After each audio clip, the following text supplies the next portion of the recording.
सुंदरपुर नाम का एक गांव था। सुंदरपुर गांव पिछले कई महीनों से भयंकर सूखे की मार झेल रहा था। गांव का इकलौता कुआं सूखने की कगार पर था। गांव वाले चिंतित हो गए कि अगर ये कुआं भी सूख गया तो हम सब लोग कहाँ जाएंगे। हमारी खेती जमीन सब सूख जाएगी और हमारे पास पीने का पानी भी नहीं बचेगा। सुंदरपुर प्यासा मर जाएगा। सुंदरपुर के सभी लोग सोच रहे थे, गांव का पानी कहां जा रहा है? क्योंकि बारिश तो हर साल अच्छी हो रही है। कुछ साल पहले सुंदरपुर हरियाली के लिए जाना जाता था। आसपास के गांव के लोग सुंदरपुर की तारीफ करते थे कि सुंदरपुर में कितनी हरियाली है। लेकिन कुछ समय से यहां बारिश होने के बाद भी पानी की कमी हो रही है। सही कहा आपने। शायद सुंदरपुर को किसी की बुरी नजर लग गई है। अब तो हालात ये हो गए हैं कि कहीं गांव भी खाली ना करना पड़े, क्योंकि बिना पानी के जीना मुश्किल है। सुंदरपुर गांव में भोलू और उसकी दादी भी रहती थी। भोलू गांव का समझदार लड़का था जो जुगाड़ बनाने में माहिर था। भोलू के पास एक बकरा भी था जिसका नाम था कल्लू। एक रात भोलू अपने बकरे को ढूंढते हुए गांव की पुरानी वीरान हवेली के पास पहुंच गया। तभी उसने देखा जमीन के नीचे से किसी के फुसफुसाने की आवाज आ रही थी। भोलू डरते डरते थोड़ा अंदर जाता है और टूटी हुई खिड़की से झांकता है तो भोलू देखता है कि गांव का लालची तांत्रिक गिद्धराज एक पुरानी किताब पढ़ रहा था। किताब पढ़ते समय गिद्धराज कोई मंत्र पढ़ने के बाद अपने आप से बोलता है कि जैसे ही अमावस्या की रात को लालटेन जलेगी, सुखी पहाड़ी का गुप्त रास्ता बंद हो जाएगा और सुंदरपुर हमेशा के लिए प्यासा मर जाएगा। उसके बाद मैं सुंदरपुर के लोगों को अपनी उंगलियों पर नचाऊंगा। जैसा मैं बोलूंगा वैसा उनको करना पड़ेगा। सुंदरपुर के लोगों को एक एक बूंद के लिए तरसा दूंगा। भोलू के पैर कांपने लगे। जैसे ही भोलू खिड़की से दूर हटता है, उसका पैर एक सूखे बर्तन से लग जाता है और बर्तन की झंझनाहट से गिद्धराज चौंक जाता है। कौन है वहां? कौन है? शायद कोई जानवर होगा। पास में ही भोलू का बकरा कल्लू मिल जाता है और भोलू अपनी जान बचाकर वहां से भाग जाता है। भोलू रात को डरते डरते सो जाता है और सुबह जब वो उठता है तो उसको याद आता है, अगर वो जादुई लालटेन उस गिद्धराज के पास रही तो उसका गलत उपयोग करके सुंदरपुर का सारा पानी रोक देगा। वो जादुई लालटेन को गिद्धराज से छुड़ाना पड़ेगा, नहीं तो सुंदरपुर बर्बाद हो जाएगा। अब रात हो जाती है और भोलू फिर से गांव की पुरानी वीरान हवेली पर जाता है और उसी खिड़की पर जाकर खड़ा हो जाता है जहां भोलू पहले खड़ा था। गिद्धराज फिर से पुरानी किताब से कुछ मंत्र पढ़ रहा था और जादुई लालटेन चमक रही थी। भोलू सोच रहा था, किसी तरह से ये लालटेन मुझे मिल जाए। अगर गिद्धराज का ध्यान भटका दूं तो शायद मुझे लालटेन मिल जाएगी और सुंदरपुर को बचा लूंगा। भोलू एक पत्थर उठा लेता है और गिद्धराज की दूसरी तरफ पत्थर को फेंकता है। लेकिन गिद्धराज किताब के मंत्रों में इतना मगन था कि उसको पत्थर की आवाज ही नहीं आई। गिद्धराज मंत्रों को और तेज आवाज से पढ़ने लगता है। मंत्रों और जादुई लालटेन की वजह से पहाड़ी से जो पानी आ रहा था वो धीरे धीरे सूख रहा था। भोलू बस चुपचाप देख रहा था। वो सोच रहा था, मैं अकेला कुछ नहीं कर सकता। सुबह होते ही मैं सब गांव वालों को बताऊंगा। भोलू वहां से चला जाता है और अगली सुबह भोलू सुंदरपुर के सभी गांव वालों को सारी बात बताता है। सरपंच जी, गिद्धराज नाम का तांत्रिक सारे गांव का पानी रोक रहा है और उसकी वजह से ही गांव में सूखा पड़ रहा है। पहले तो गांव वाले भोलू की बात पर विश्वास नहीं करते हैं। कुछ गांव के लोग बोलते हैं कि भोलू बच्चा है, उसकी बात पर क्या विश्वास करे। लेकिन तभी गांव के सरपंच भोलू से बोलते हैं, क्या तुम सच बोल रहे हो? सरपंच जी, आप मेरे साथ गांव की पुरानी हवेली पर चलो। मैं आपको वहां पर सब कुछ दिखाता हूं कि गिद्धराज तांत्रिक कैसे गांव की सूखी पहाड़ी से पानी रुक रहा है। ये बात सुनकर गांव के सरपंच जी और गांव के कुछ लोग भोलू के साथ पुरानी हवेली पर जाते हैं। तो गांव वाले क्या देखते हैं? चारों तरफ सुनसान सन्नाटा और बस कुछ उल्लू की आवाज आ रही थी।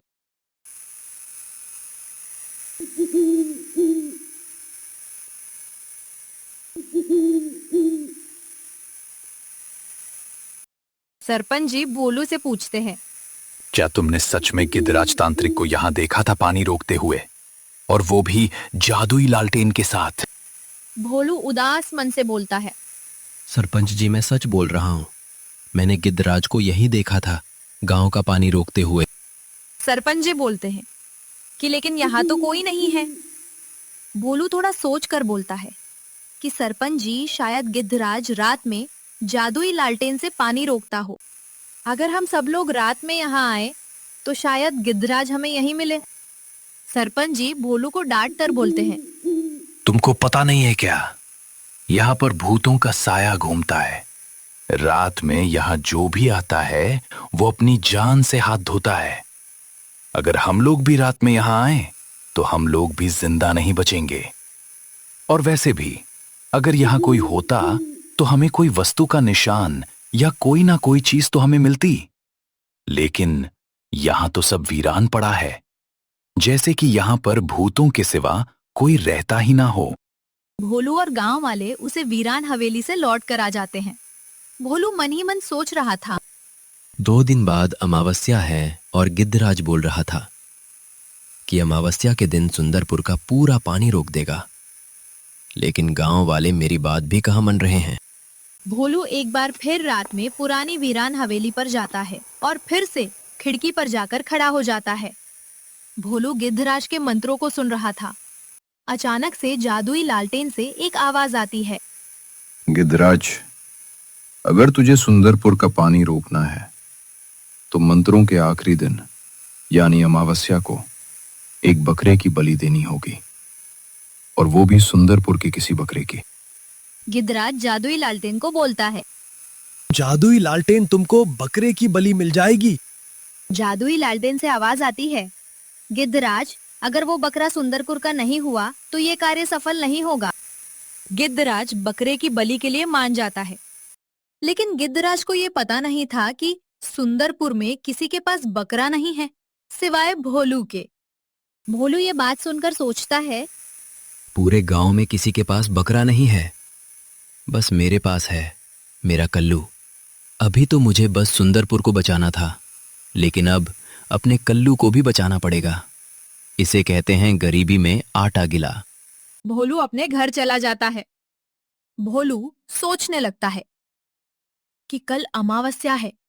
अगर कल गिद्धराज को नहीं रोका तो सुंदरपुर प्यासा मर जाएगा और मेरे कल्लू की बलि चढ़ जाएगी। ये सोचकर भोलू को नींद नहीं आ रही थी। गांव वाले भी भोलू की बात पर विश्वास नहीं कर रहे। भोलू अकेला पड़ गया था। सुबह हो जाती है। गिद्धराज बकरे के लिए सुंदरपुर में आता है और जगह जगह पूछता है,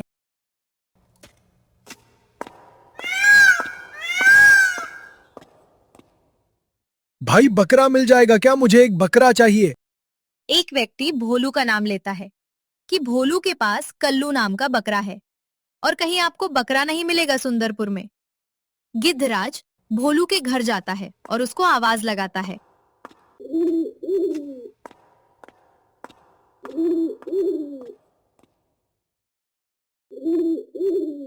भोलू, ओ भोलू।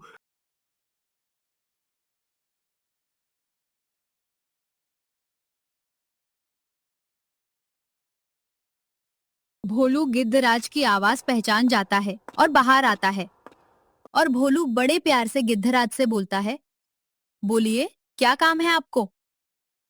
गिद्धराज कहता है, बेटा, क्या तुम अपना बकरा मुझे भेज सकते हो? भोलू समझ जाता है कि गिद्धराज को बकरा क्यों चाहिए। भोलू गिद्धराज को मना कर देता है। गिद्धराज चाचा जी, ये बकरा नहीं है, ये मेरा दोस्त, मेरा सखा कल्लू है। ये मुझे अपनी जान से भी ज्यादा प्यारा है। मैं आपको कल्लू नहीं दे सकता। गिद्धराज भोलू की बात सुनकर सोचता है, अगर इस लड़के ने मुझे ये बकरा नहीं दिया तो मेरा काम अधूरा रह जाएगा। गिद्धराज एक बार फिर से बोलता है कि भोलू, बेटा तुमको जितना पैसा चाहिए मैं दे दूंगा, लेकिन मुझे ये बकरा दे दो। भोलू गिद्धराज को साफ साफ मना कर देता है।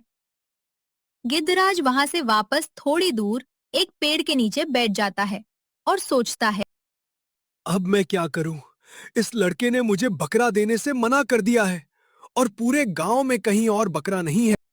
जब गिद्धराज वहां से चला जाता है तो भोलू को लगता है कि अब सुंदरपुर बच जाएगा, क्योंकि मैंने कल्लू को नहीं दिया है, और कल्लू को नहीं दिया यानी कि अब बलि नहीं, और लालटेन ने जो बोला है वो पूरा नहीं होगा।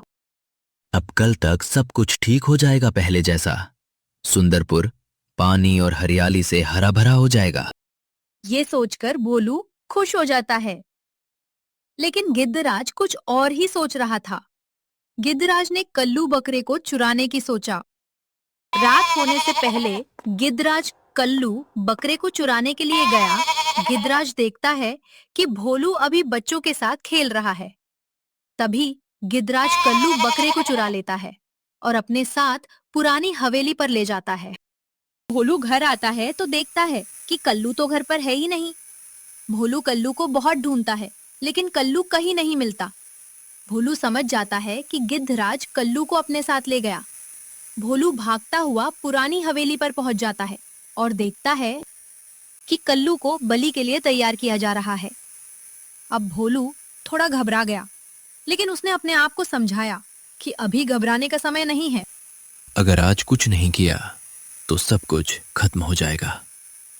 सुंदरपुर के लोग प्यासे मर जाएंगे और कल्लू की बलि चढ़ जाएगी। भोलू थोड़ी देर तक सोचता है, अब क्या किया जाए। बहुत सोचने के बाद एक सुझाव आता है। अगर मैं लालटेन को ही चुरा लूं तो ना रहेगा बांस और ना बजेगी बांसुरी। भोलू मन ही मन सोचता है, आखिर कैसे जादुई लालटेन को अपने पास लाओ। भोलू को पास में एक मशाल जलती हुई दिखती है। भोलू मशाल को उठाता है और सूखी झाड़ियों में फेंक देता है। इससे पूरी हवेली में आग फैल जाती है। जब गिद्धराज ये देखता है तो वो आग को बुझाने के लिए भागता है। जब गिद्धराज आग बुझाने में लग जाता है तो भोलू मौके का फायदा उठाता है और कल्लू और जादुई लालटेन ले जाता है। गिद्धराज आग बुझाने के बाद वापस आता है तो देखता है कि लालटेन और कल्लू नहीं है। गिद्धराज रास्ते में तेज भागता है और भोलू को देख लेता है। गिद्धराज भोलू को आवाज लगाता है और बोलता है, भोलू रुक जा, मैं तुझे छोड़ूंगा नहीं। भोलू भागता हुआ अपने गांव पहुंच जाता है और चिल्लाता है, बचाओ बचाओ, कोई मेरी मदद करो। सब लोग अपने घर से निकल आते हैं और भोलू गांव वालों को एक बार फिर से सबको सब कुछ बताता है और जादुई लालटेन से बोलता है, लालटेन सुंदरपुर को पहले जैसा कर दो।